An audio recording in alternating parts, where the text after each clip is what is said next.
The mist rose from the lake in silent, swirling columns, blurring the line between the dark water and the pale dawn sky. I stood on the edge of the dock, my bare feet sensing the cool, damp texture of the cedar planks I had milled and laid myself. The coffee in my favorite ceramic mug was hot, its steam a miniature version of the vapor lifting from the water's surface. This was my sanctuary. Not a place of worship, but a place of quiet, of order, where the only rules were the ones dictated by the seasons and the sun. It was a legacy from my great-uncle, a man who believed that a person's character could be measured by the straightness of their cuts and the sturdiness of their joinery. He had left me this parcel, this odd-shaped jewel of land tucked away from the world, and its heart was this private, nameless lake. My lake. The sound arrived like a tear in the fabric of the morning quiet. It wasn't the familiar crunch of a deer in the undergrowth, or the rhythmic pecking of a woodpecker. It was the sharp, intrusive staccato of heels on the gravel path that marked the edge of my property. I didn't turn at first. My land was posted. My driveway was a quarter-mile long. No one came here by accident. "Excuse me." The voice was as sharp as the sound of the heels, a finely honed instrument of interruption. I took a slow sip of coffee, letting the warmth spread through my chest before I turned. There she was, a figure so perfectly out of place, she might have been digitally inserted into the landscape. Her blonde hair was a marvel of engineering, a lacquered helmet that seemed capable of deflecting small-caliber projectiles. Sunglasses, large and dark enough to conceal her entire upper face, hid her eyes, but her mouth was set in a firm, unsmiling line. She wore a crisp, cream-colored blazer and held a clipboard to her chest like a shield. Harriet Galloway, president of the Maple Shores Homeowners Association, self-appointed queen of the cul-de-sac. I knew who she was. Of course.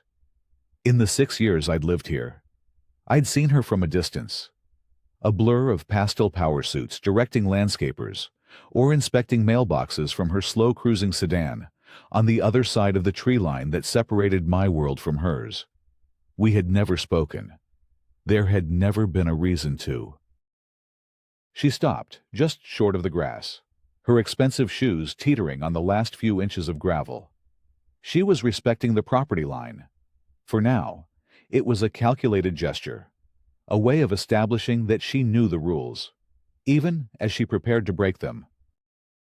"Good morning," I said, my voice deliberately calm. She didn't return the greeting. Instead, she tilted her head, a gesture that was probably meant to convey thoughtful authority. "I don't believe we've been properly introduced. I'm Harriet Galloway, president of the board of directors for the Maple Shores community." "Liam Dunker," I replied, "and I'm not—" A flicker of something annoyance perhaps crossed her face before being smoothed away. "Yes, we're aware of that. Which is the reason I'm here. We're conducting a periodic review of community assets, and I was just taking some photographs of the shoreline." She lifted a smartphone, angling it toward my dock, then toward the small boathouse I'd restored last summer. The click of the digital shutter was unnervingly loud in the stillness. "This isn't a community asset." "Harriet," I said, keeping my tone even, "this is private property." Of course, she said with a smile that was all mechanics and no warmth. "But you can appreciate that the aesthetic of the lakefront impacts the entire viewshed for our residents in the Shoreline Vista section. We have a responsibility to maintain a certain standard. It's all about protecting property values."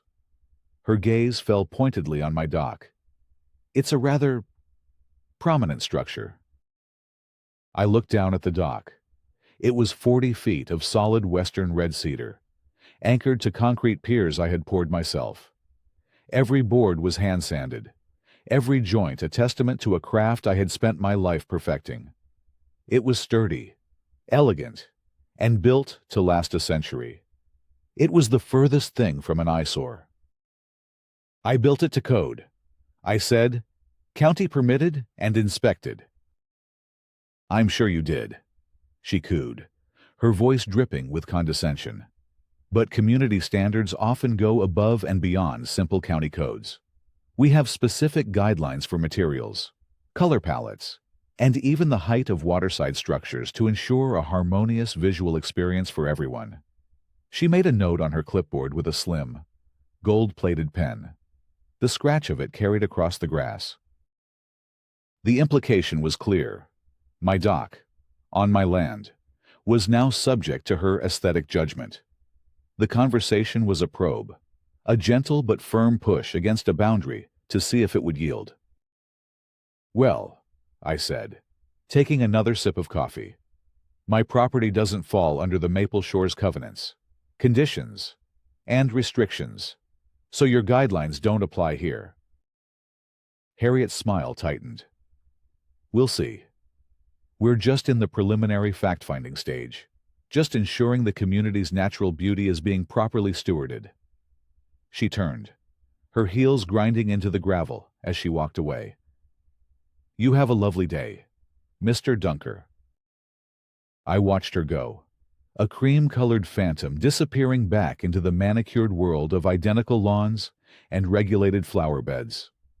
The morning mist was burning off, and the sun was beginning to warm the back of my neck. But a distinct chill remained. That wasn't a conversation. It was an overture. Later that day, the smell of sawdust and varnish in my workshop usually cleared my head. It was my other sanctuary, a place of logic and precision. I was in the middle of crafting a set of mortise and tenon joints for a custom cherrywood bookshelf, a complex project that required absolute focus. The sharp hiss of the hand plane shaving a ribbon of wood from the board, the satisfying thud of the mallet striking the chisel. These were the sounds of control, of order imposed on raw material. But my mind kept drifting back to the morning's encounter, to Harriet Galloway and her clipboard. The property had been in my family for over 70 years. My great-uncle Robert, a man with hands as calloused as old leather and a heart as soft as sawdust, had bought the 50-acre parcel after the war. He'd built the small cabin I now lived in, hunted the woods, and fished the lake. He was the one who taught me how to work with wood, to respect the grain, to measure twice and cut once. The wood tells you what it wants to be. Liam, he'd say, you just have to be quiet enough to listen. When he passed away, he left the entire property to me. It was more than land. It was a legacy of quiet independence. For the first few years, the developing suburb of Maple Shores was a distant rumor, a hum of construction beyond the thicket of pines that formed my western border. Then, the houses came, large and beige and packed together, their backyards ending precisely where my property began. I had little interaction with the residents. We were different worlds, separated by a thin but distinct line on a map. I put down my plane and picked up my phone, dialing my sister's number. Sarah answered on the second ring, her voice a whirlwind of energy. Liam, don't tell me you're calling to cancel Sunday dinner again. No, dinner is safe. I chuckled. I had a weird run-in this morning. Needed a reality check. I explained the visit from Harriet. Sarah, a no-nonsense real estate agent who had navigated the treacherous waters of zoning boards and HOA committees for 15 years, listened without interrupting. When I finished, there was a pause. Okay, she said, her tone shifting from sisterly to professional. First thing she's testing you. Looking for a weak spot. It felt like that. I admitted, like she was taking my measure. That's exactly what she was doing. These HOA board presidents, the ones who take it too seriously, they're playing a game of territory. They get a little taste of power, and they think they're feudal lords.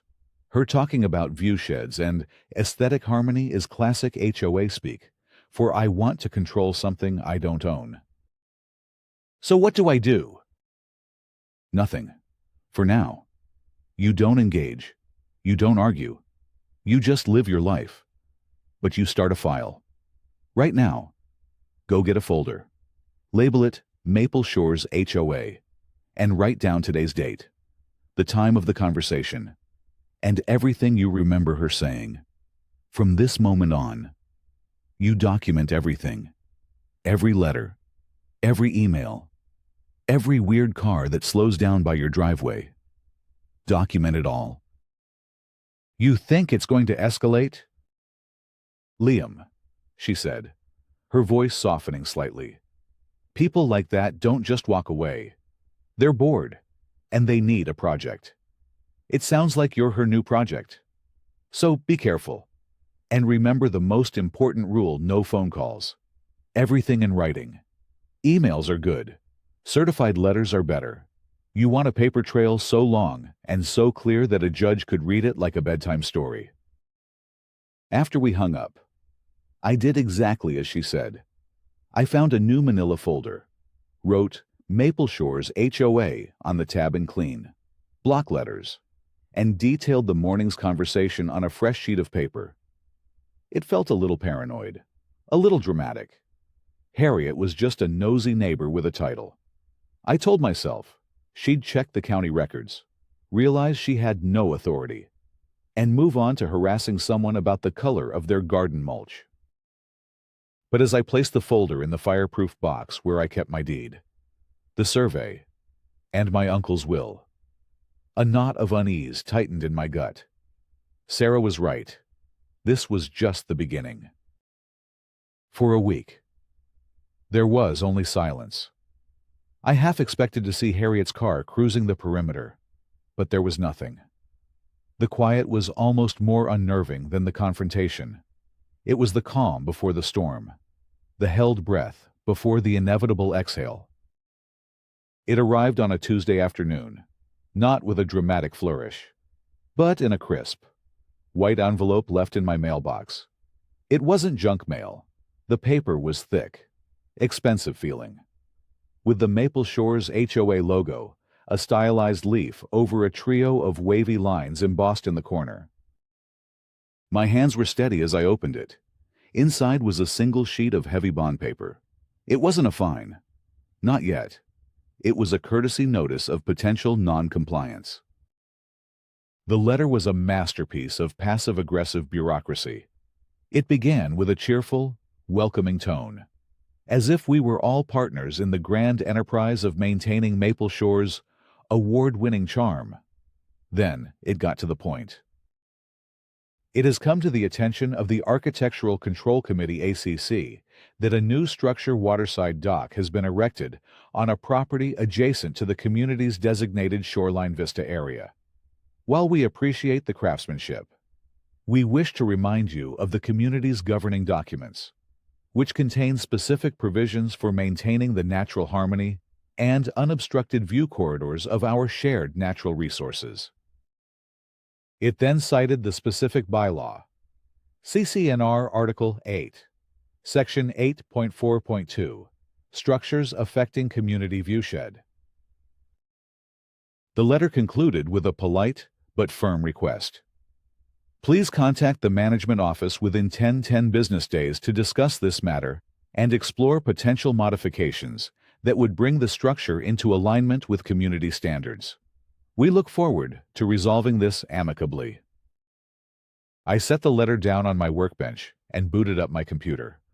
I had a digital copy of the Maple Shores CCNRs that Sarah had sent me years ago when they first started building. Know thy enemy, she joked. I opened the file and searched for Section 8.4.2. There it was, nestled in a dense block of legalese. I read it, then read it again. No structure, fence, or other improvement shall be erected, placed, or altered on any common area, or lot, under the association's jurisdiction, which may unreasonably obstruct the view from any other lot, or common area, without the prior written approval of the Architectural Control Committee. The key phrases jumped out at me. Common area. Lot under the association's jurisdiction. My property was neither. The bylaw, as written, was completely inapplicable. They were hoping I wouldn't read it closely. They were hoping I'd be intimidated by the official letterhead and the legalese, and simply comply. Following Sarah's advice, I drafted a polite, formal response. I didn't argue or accuse. I simply stated the facts. Dear Maple Shores ACC, thank you for your letter dated date. I have reviewed the document and consulted CC&R Section 8.4.2 as my property. Parcel ID number is not a common area or a lot under the jurisdiction of the Maple Shores HOA. This bylaw does not apply to any structures on my land. May, for your reference, I have attached a digital copy of the official county plat map, clearly delineating my property lines. My dock is situated entirely on my private lot. I consider this matter closed. Sincerely, Liam Dunker. I hit send and felt a small sense of satisfaction. It was clean, factual, and irrefutable. I had met their bureaucratic push with a calm, procedural shove. I printed the email and the attached map, placed them in the folder, and went back to my bookshelf, confident I had put an end to it. A week and a half later, the mail carrier knocked on my door. He held a clipboard and a stiff, green and white envelope. Certified mail for Liam Dunker. He said, "Need a signature." My stomach tightened. I signed the electronic pad, took the letter, and closed the door. The envelope felt heavy in my hands. This was it. The escalation Sarah had predicted. Inside was not a letter from the ACC, but from the HOA's Board of Directors, printed on the letterhead of a law firm I didn't recognize. The tone was no longer friendly. It was cold, formal, and threatening. Formal notice of violation. Dear Mr. Dunker, this letter serves as a formal notice of a continuing violation of the Maple Shores covenants, conditions, and restrictions, specifically Article 8, Section 8.4.2. The Board of Directors has reviewed your correspondence and found it to be non-responsive to the core issue of the dock's negative impact on the community's protected viewshed. The aesthetic integrity of the lakefront is a matter of paramount concern to the association and its members.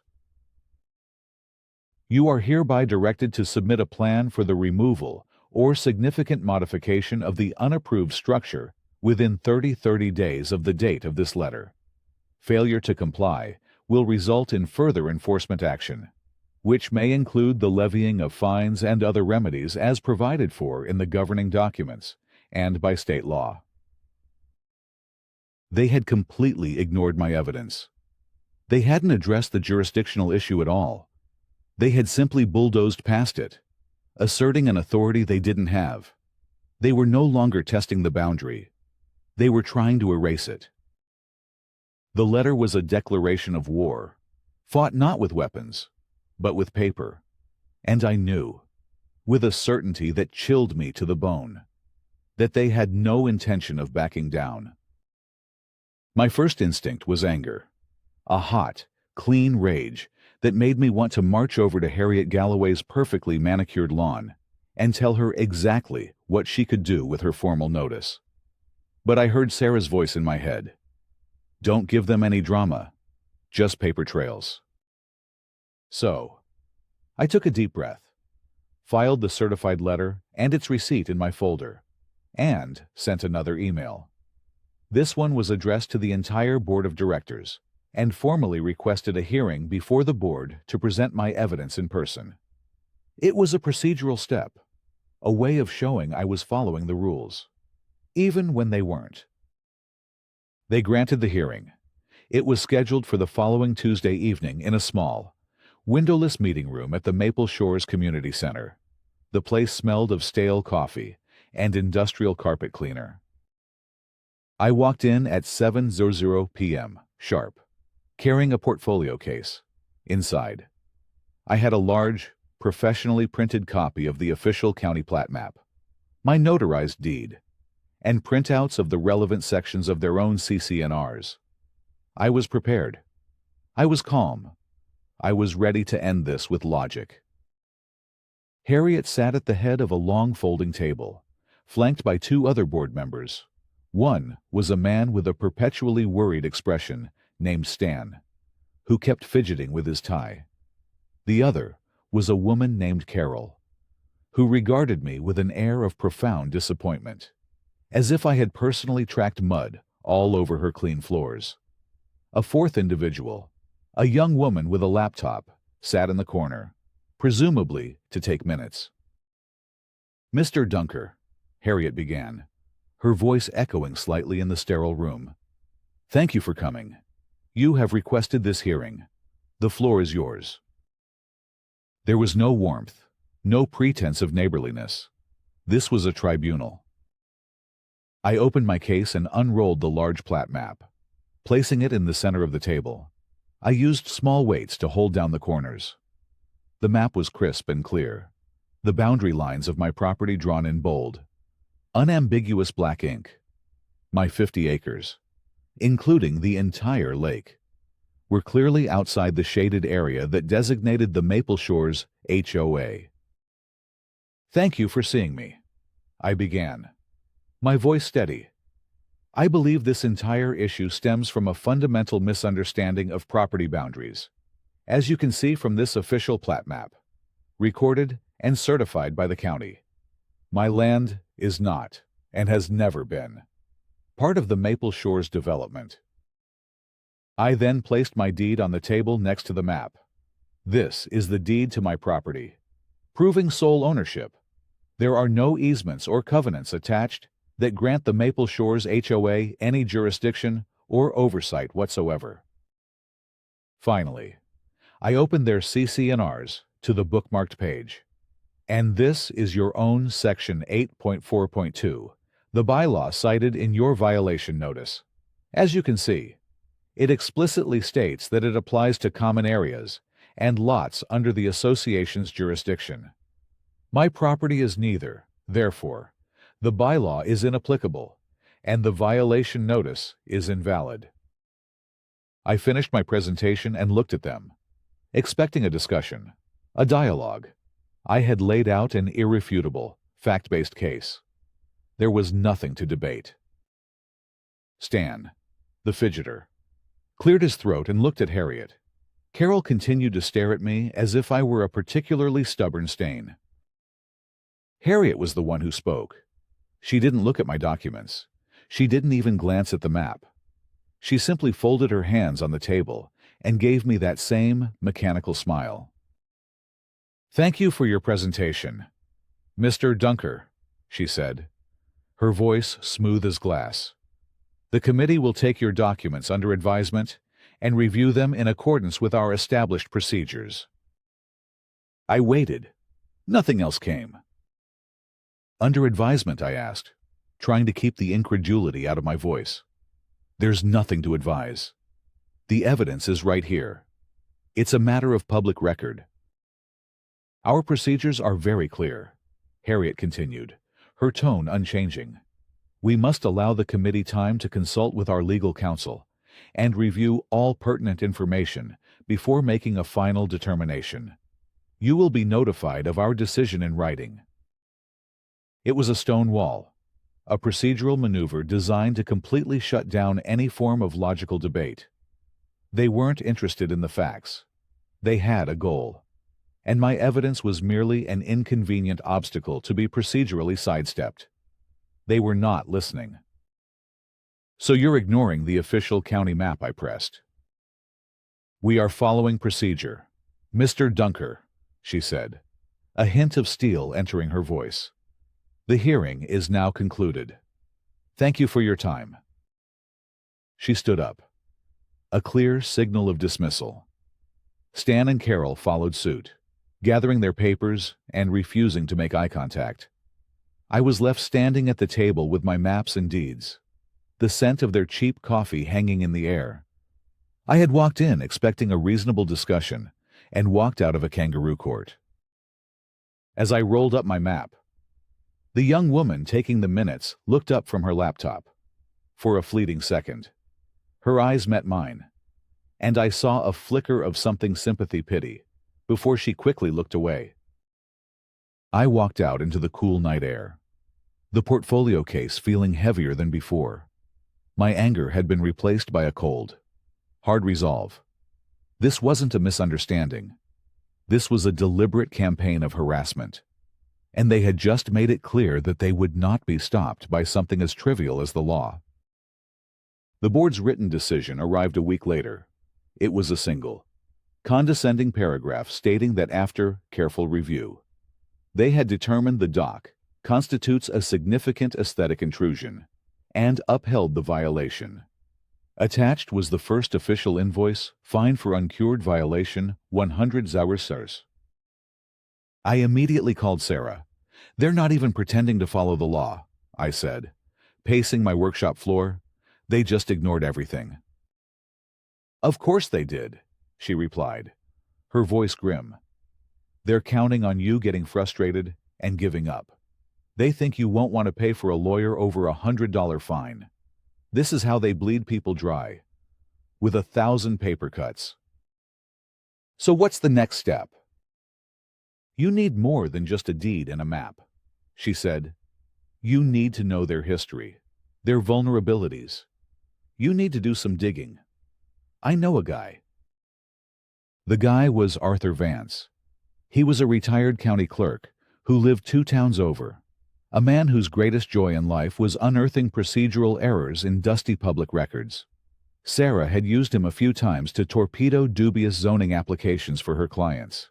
He was, in her words, a bloodhound with a library card. I met Arthur at a small diner halfway between our towns. He was a small, wiry man in his late 60s, with a shock of white hair and bright, intelligent eyes that darted around as if constantly searching for information. He wore a tweed jacket with leather elbow patches and carried a worn leather satchel. I laid out my folder on the vinyl tabletop. He listened intently as I recounted the entire story. From Harriet's first visit to the sham hearing, he didn't interrupt. He just nodded occasionally, his eyes scanning my documents upside down. When I finished, he took a slow sip of his black coffee. "Classic overreach," he said, a grin spreading across his face. "Textbook. They get a little power, and they think the CC&Rs are the Constitution, and their board meetings are the Supreme Court. I love it." "Can you help?" I asked. "Help," he chuckled. "My boy, this is my retirement hobby. It's what I do instead of golf." He patted his satchel. "Let's see what skeletons this little association has in its closet. Shall we?" For the next 2 weeks, Arthur became my guide through the labyrinthine world of public records.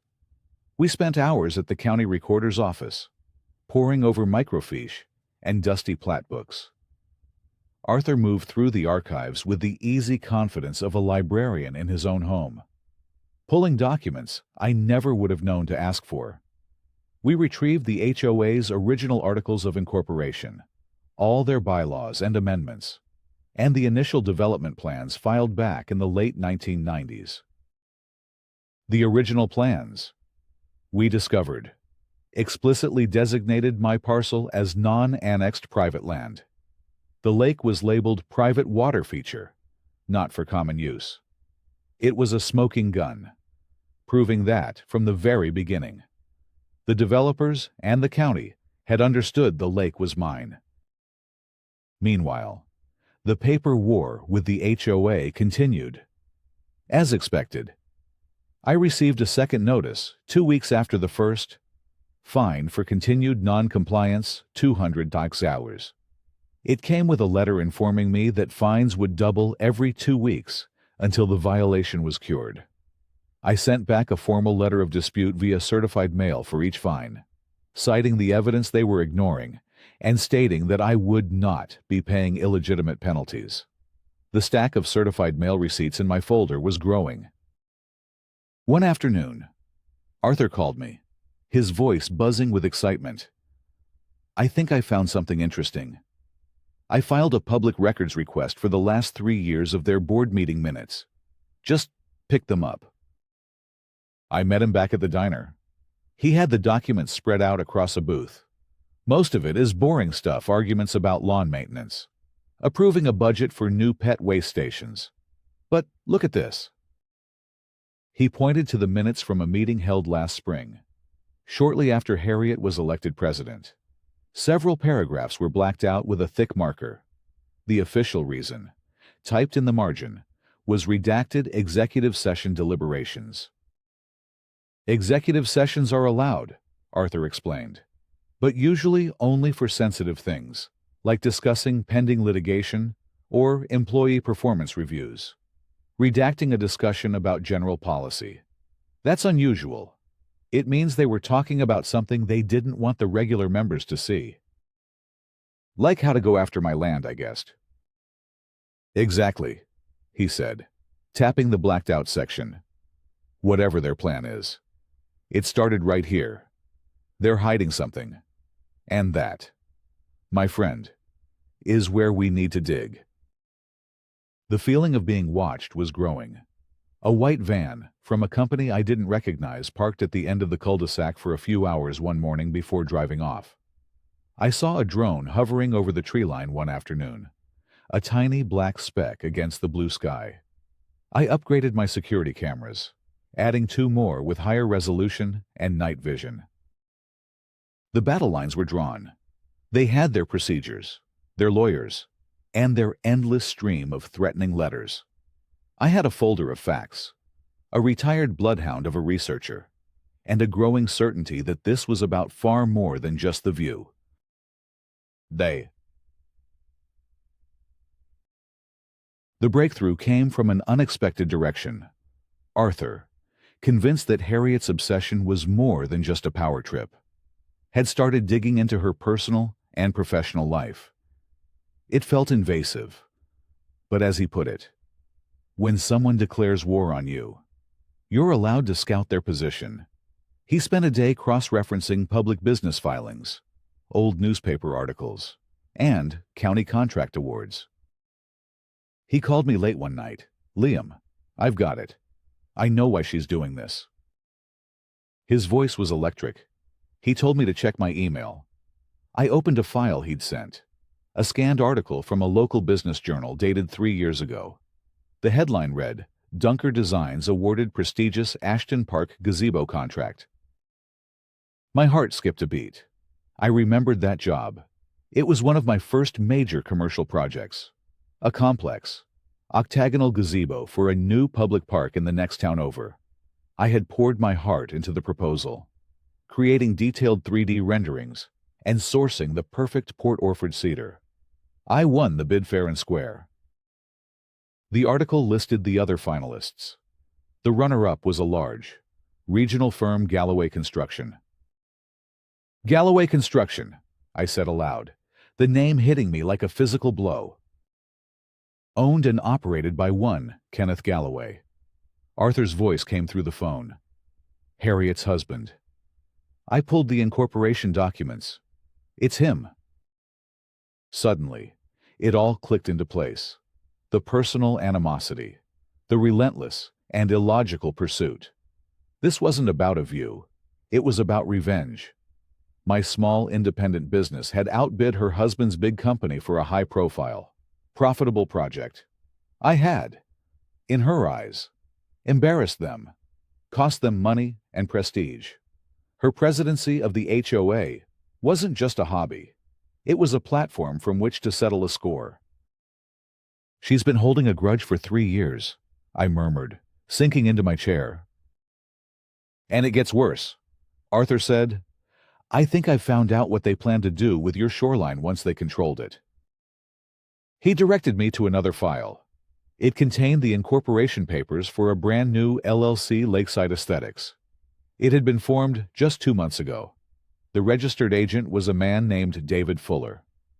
A quick search of public records revealed that David Fuller was Harriet Galloway's brother-in-law. Arthur had also managed to get a copy of the HOA's most recent budget proposal, which had been mailed to all Maple Shores homeowners. In it was a new line item. Approved at that same meeting with the redacted minutes $75,000 for shoreline stabilization and beautification project.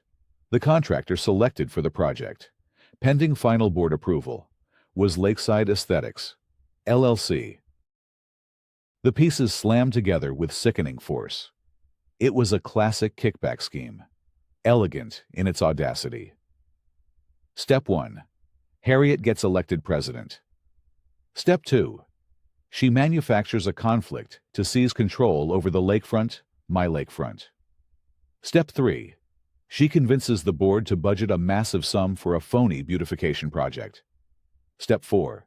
She awards the no-bid contract to a shell company owned by her family. Step 5. The family gets paid $75,000 of the homeowner's money for doing little to no actual work on land the HOA doesn't even own.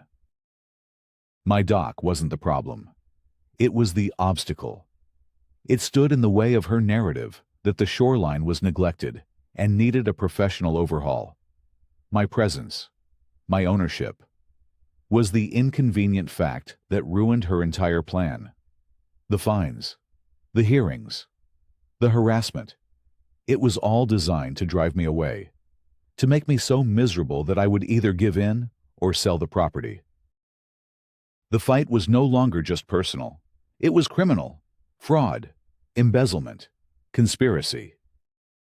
I felt a surge of cold fury. This woman, wrapped in a cloak of civic duty and community standards, was a common thief. She was using her neighbor's money to fund a family grift and a personal vendetta. Before I could even process the implications, I saw an email notification pop up on my screen. It was from the HOA's management company. The subject line read, "Official notice regarding your account." My blood ran cold. This would be the next step, the final escalation before they brought the real hammer down. I opened the email. Attached was a PDF, a formal, multi-page document stamped with the letterhead of the HOA's law firm. It was dense with legal jargon, but the title on the first page was impossible to misinterpret. Notice of intent to file lien. My eyes scanned the text. The accumulated fines, the initial $100, the subsequent $200, and 2 more rounds of doubling that had brought the total to a ridiculous $1,500, were listed as a delinquent assessment. The document stated that if the full amount was not paid within 30 days, the association would file a lien against my property with the county. This was the ultimate threat. A lien was a legal claim on my property. It wouldn't mean they owned my land, but it would create a cloud on the title, making it impossible for me to sell or refinance until the debt was settled. It would damage my credit rating.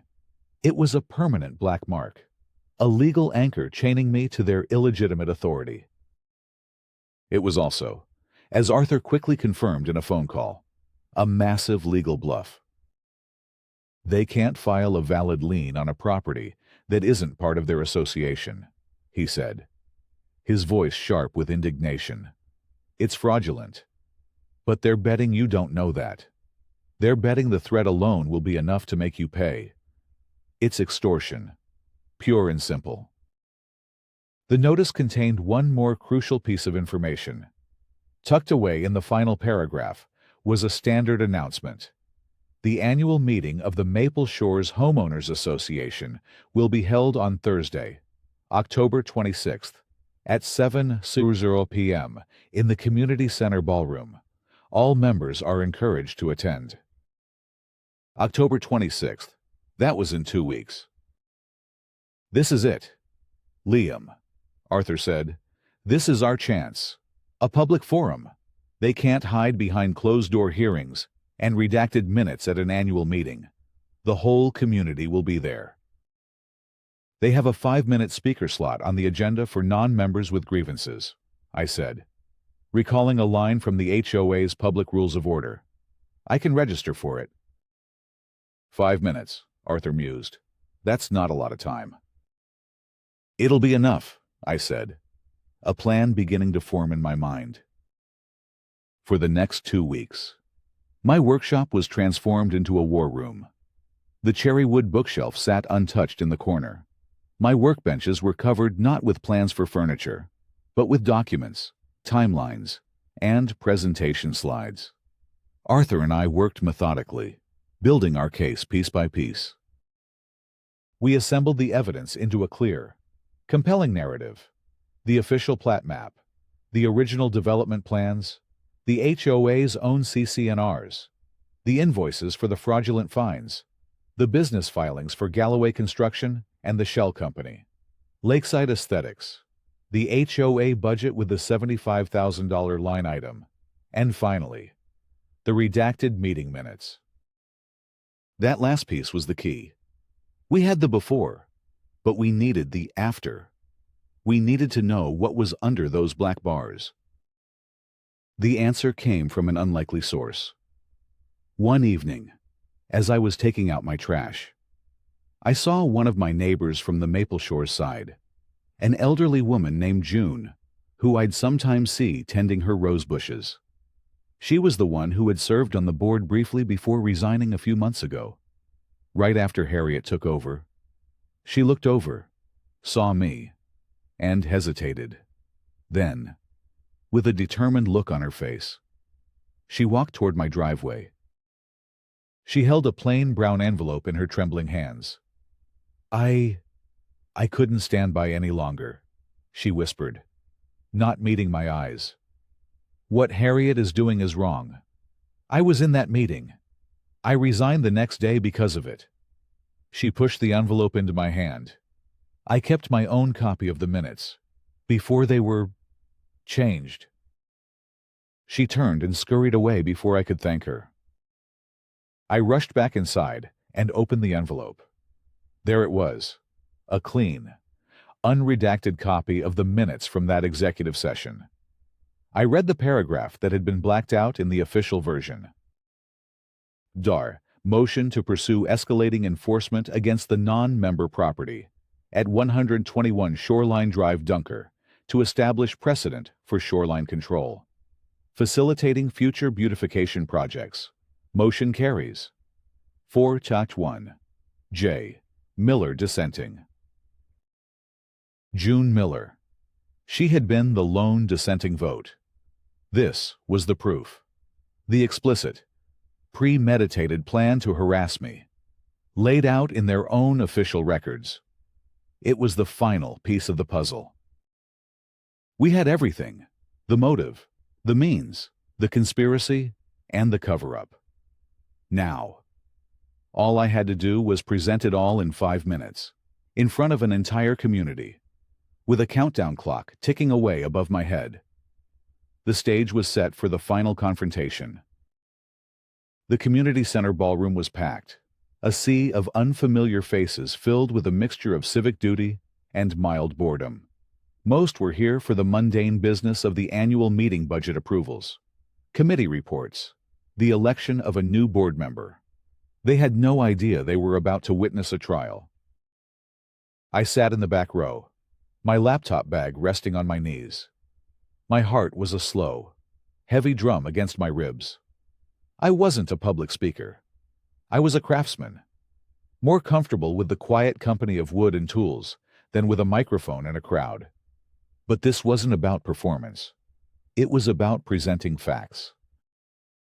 Harriet stood at the podium, a vision of confident authority in a navy blue power suit. She moved through the agenda with ruthless efficiency, her voice crisp and commanding. She was in her element, the undisputed ruler of her small kingdom.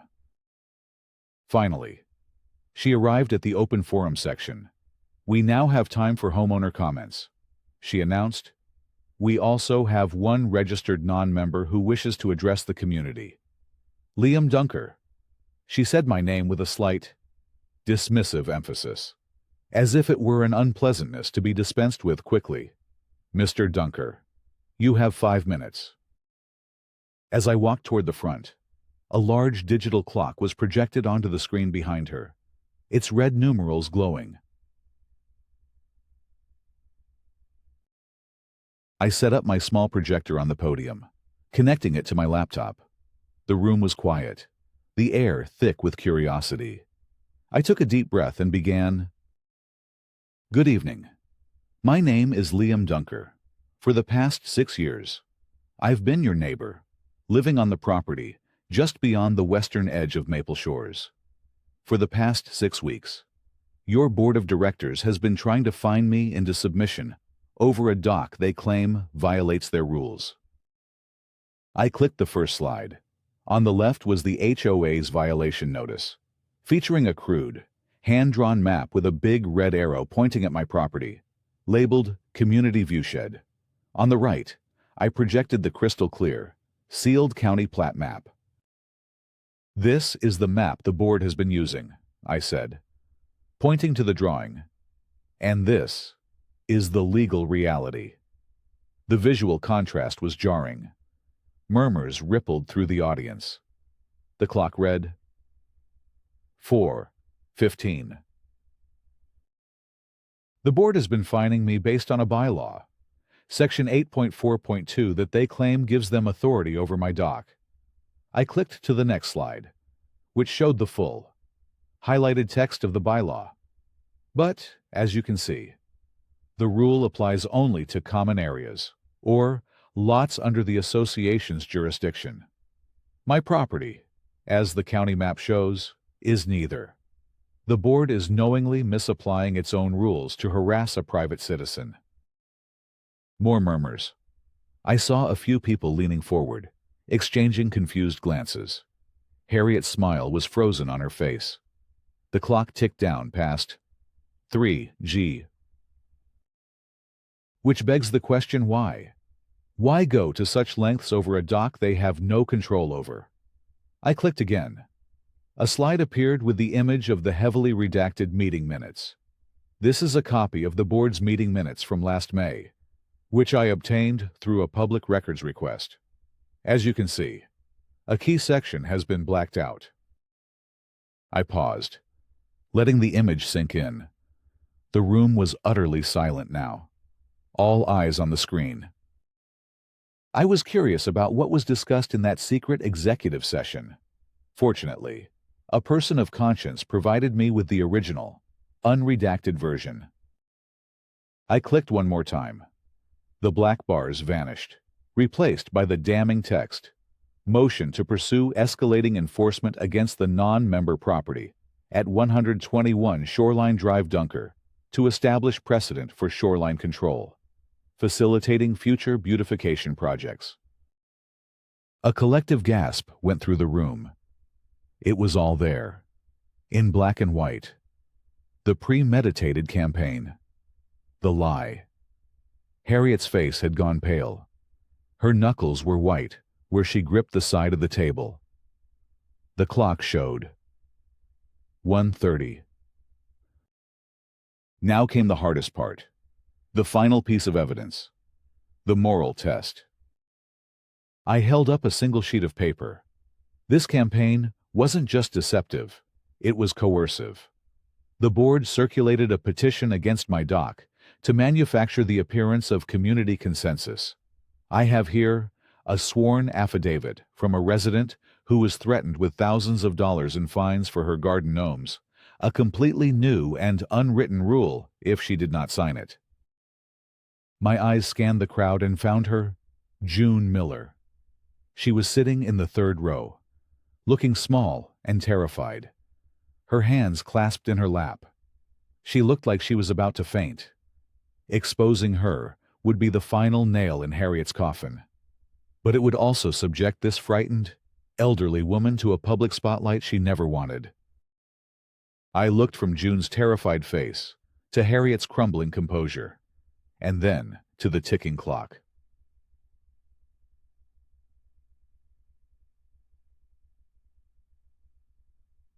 59. I made my choice. I lowered the piece of paper, placing it face down on the podium. But this isn't about one signature, I said, my voice softening. My fight is not with my neighbors. Many of you signed that petition in good faith, based on information you were given by a board you trusted. My fight is with that board, and with their deliberate, calculated abuse of your trust and your money. I looked directly at Harriet. This was never about a dock.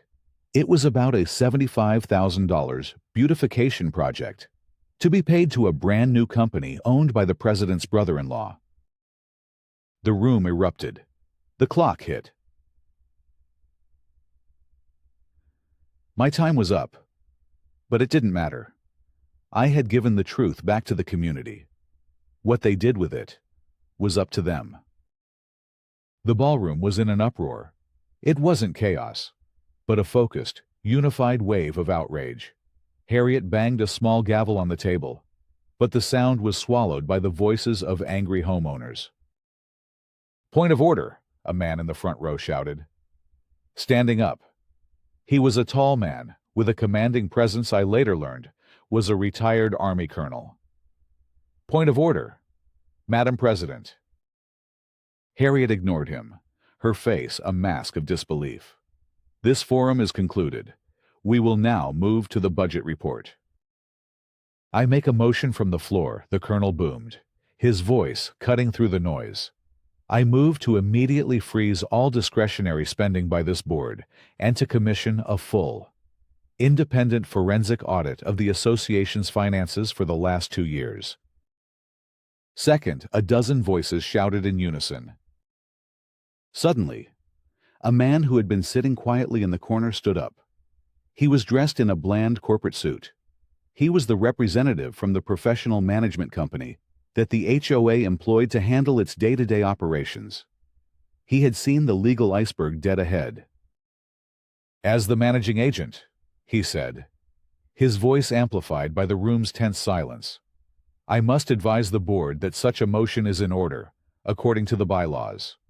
Furthermore, our company will, of course, cooperate fully with any independent audit to ensure we remain in compliance with all state and federal laws governing homeowners associations." It was a public act of self-preservation. He had just thrown Harriet and her cronies under the bus, and, in doing so, had completely isolated them. Harriet's face, which had been pale, now flushed a deep, mottled red. "This is out of order. This is a personal attack," she stammered. But her authority had evaporated. She was no longer a president. She was just a woman in a room full of people who had just discovered she'd been lying to them. The colonel called for the vote. It wasn't even close. A forest of hands shot up in favor of the audit. When the call came for nays, only 3 hands were raised: Harriet's, Stan's, and Carol's. The motion passed. The community had taken back control. Harriet stood, stunned and speechless, as her carefully constructed kingdom crumbled around her in less time than it took to approve the minutes of the last meeting. I gathered my laptop and projector, and as I walked back to my seat, several people reached out to shake my hand or pat me on the back.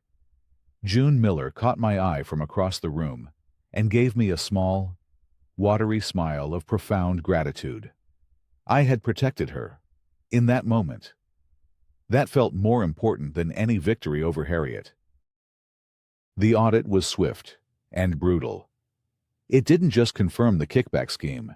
It unearthed years of financial mismanagement, conflicts of interest, and doctored invoices. The state attorney general's office launched a formal investigation. Harriet, her husband, and 2 other board members were indicted on charges of fraud and conspiracy. The HOA was placed into state receivership. At a special meeting a month later, the homeowners of Maple Shores voted overwhelmingly to dissolve the board and start over. They elected an interim 5-person volunteer committee to manage essential services while they rewrote the community's bylaws from scratch. I had my peace. The threatening letters stopped. The fraudulent lien was voided. The silence returned to my shoreline. I could have stopped there, retreating back into my quiet world. My point proven. But something had changed. I attended the next community meeting, held in a much more humble setting, the local library's meeting room. The atmosphere was different now. It was collaborative, constructive. People were listening to each other. When the floor opened for new business, I raised my hand. "My name is Liam Dunker," I said. And this time, the name was met with smiles and nods. This whole ordeal started because of a set of rules that were vague, confusing, and easily abused. You have a chance to fix that. I made a proposal. I offered to volunteer to lead a small, ad hoc committee to review and redraft the community's entire set of architectural guidelines, not to add more rules, but to simplify them, to make them clear, fair, and grounded in common sense, to create a system that was transparent and immune to the whims of any future board. The proposal was passed unanimously. The final scene of the long drama wasn't a courtroom verdict or a news headline. It was me, months later, sitting on my dock in the late afternoon sun. The lake was calm, the water like polished glass. Next to me, resting on the cedar planks, was not a set of blueprints for a bookshelf, but a simple, elegant design for a new community mailbox kiosk. It was a request from the new volunteer committee, something sturdy, functional, and aesthetically pleasing that I had offered to design and help build. I was still the man who owned the lake, the quiet woodworker on the edge of town. But I was no longer an outsider. By defending my own small piece of the world, I had inadvertently helped my neighbors reclaim theirs. I had found a way to be a part of a community, not by joining their association, but by helping them build a better one, on my own terms. I had my sanctuary, but I was no longer alone in it. I had found a balance, as perfect and as sturdy as a well-made joint. I looked out over the water, a feeling of quiet satisfaction settling over me. The work was done.